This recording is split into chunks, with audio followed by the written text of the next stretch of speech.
अस्सलाम वालेकुम दोस्तों, क्या हाल है। उम्मीद करता हूँ कि सब दोस्त खैरियत से होंगे। नदीम वाइस चैनल में खुश आमदीद। हय्याम ऊँट को लगने वाली एक बीमारी का नाम है। इस बीमारी के लगने पर ऊँट खाना पीना तुर्क करके मरते दम तक मशरिक़ से मगरिब तक सूरज को देखता रहता है।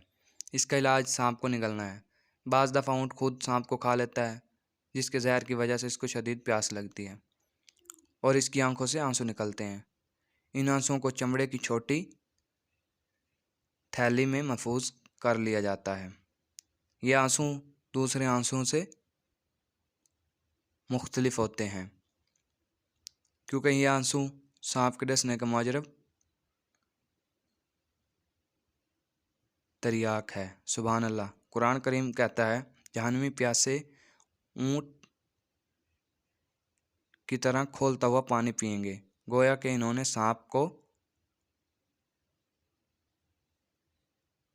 जहर सांप का जहर खाया हुआ है और ऊँट की प्यास की इस बीमारी को हयाम कहते हैं।